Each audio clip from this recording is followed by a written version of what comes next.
Hello. So basically, I wanted to make this video to talk about my cancer and what it felt like to be newly diagnosed with cancer as a father of three at 32. And I know I've explained it briefly in my other videos, but I never really got into full detail about the consequences of being newly diagnosed. Maybe some of the things I say can help somebody else out who has also been newly diagnosed. It's not an easy thing to go through. It's really hard, no matter your age. It's definitely hard. I also wanted to talk about, my kind of cancer, what exactly it is, and what it means for me in the stage that I'm in. Basically, on December 30th, I went to my hospital, which I've explained in my last video, which you can check out. I went to my local hospital and found out I had a mass growing in my face because I thought I had a broken nose. And then after that, I was sent 4 hours away to a cancer specialist who was able to determine that it was indeed cancer. Now, the type of cancer I have is a rare type of cancer, which I've also explained. It's called adenoid cystic carcinoma, and I like to spread awareness for this cancer. I have a TikTok channel where I do it very often. It's not a good cancer to have because it is what's known as a chronic cancer, which means it likes to come back. It doesn't like to stay in full remission. It's possible to be cured of it from what I hear, but it doesn't like to stay away very long. So most people that have it, it's a lifelong battle. Most people that get it are actually women, and they're older, 50 to 80 range.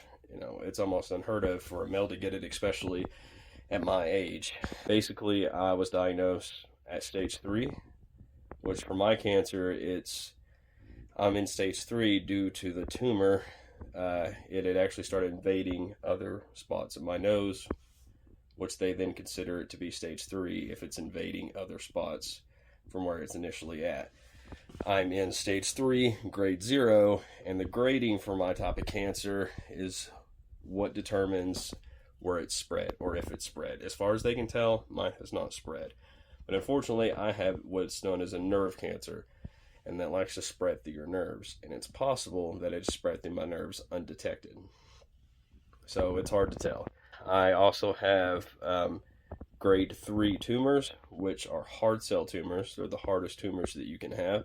That means they break through bone, hard tissue, doesn't matter. They break through everything. Mine actually penetrated the bottom part of my skull, but thankfully my cancer is incredibly slow growing. It took 5 years for it to really get as big as it did on me. And, I have pictures when it was at my biggest. I also had pictures when it was much smaller than that, and I just thought it was a broke nose. I mean, to me, that looks like a broke nose. It's hard to think that anybody would assume that it's some kind of cancer growing in their face. So when I was first diagnosed with cancer, it was really hard.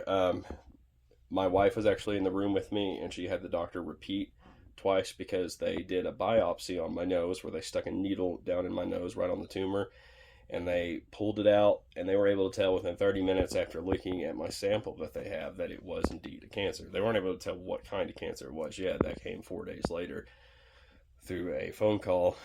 But after they told us it was cancer, my wife was there, and she asked the doctor to repeat because it was almost like I heard it, but we didn't really hear it. It was a hard thing to swallow. So we are let go. The doctor says we can spend as much time in there as we want. My doctor is amazing. If you have to tell somebody that you have cancer, he probably did it the best way that you possibly could. But so after we're done, after he tells me that I have cancer, we walk back down to the parking lot where my mother's waiting because, of course, my mother wanted to come with us. My mother has been amazing through all this. I'm 32, and the way she helps take care of me through all this is still like, I'm a child again. And I hope to be that way with my children. I feel like this is a hard thing for any child or mother or wife or anyone to go through. Whenever you're diagnosed with cancer, one thing I've learned is it's not just you who has cancer. Now everyone in your family has it. And everybody pulls together. At least that's what's happened in my family, and I hope everyone else has similar things happen for them. But anyway, we walk down to the garage where my mother's waiting, and she looks at us with hopes that it's not cancer, because it was possible that it was benign. And, we tell her it was cancer. And the look on her face was just awful. My mother raised us raised me and my 3 other siblings as a single mother. She's been nothing but a hard worker her whole life. She's always been a strong woman. She didn't like for us to see her cry, even when it was perfectly okay for her to do so. She's always been a strong woman. So after we told her I had cancer, the only thing that came out of her mouth was, you know what, let's go get something to eat. Let's make you feel better. That was her train of thought, was to make me feel better. So, if we get out of Nashville, we stop at Crackle Barrel, and she buys us lunch, because that's the kind of mother I have, and we just talk. And I don't remember if cancer was brought up. I don't think it was. I think we just kind of talked about other stuff, and it felt great. It felt like I didn't just get told that I have cancer, That's the kind of support that my wife and mother, helped show me through all this. And I feel like that's good. That's what somebody needs. That's basically what the first day was, knowing I had cancer. It's awful. And then 4 days later, we find out the type of cancer. We're all sitting in the living room. We were expecting this phone call, and it finally came, and they told me I had adenoid cystic carcinoma. And of course, I immediately went and looked it up. And if you look it up, the statistics are not great. Most people die from it within 15 years, because it's a rare cancer, so it's not really understood. And up until recently, I had been told that things like chemo doesn't even work on my cancer. It only has about 20 to 25% effective in working against it. But I've recently been asked if I wanted to start chemo, so I'm going to go talk to an oncologist next week about maybe starting it. I'd say the worst part was the nightmares that came with me knowing I had cancer. Gosh, they just didn't stop. I was scared to go to sleep. My anxiety was high every day. I kept looking up things on Google about the kind of cancer I had. I was reading bad statistics. I knew they weren't good. I was freaking out constantly. But, after about 2 or 3 weeks, and after it had to be told to everybody, after telling my children and seeing the looks on their faces, you get to a point where suddenly the scariest thing is the way they feel and the things that could happen to them if I'm not around. So it's like my mind went from being worried and having this self-sorrow, which is okay.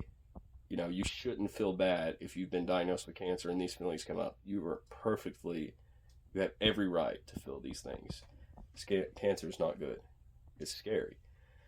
But, after seeing the look on my kids' faces and my wife's faces, I knew I had to be strong.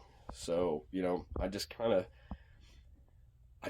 accepted it as it was. It's just a part of my life now. It took a long time to get there, but it really does get better. If you were newly diagnosed with cancer, things do get better with time.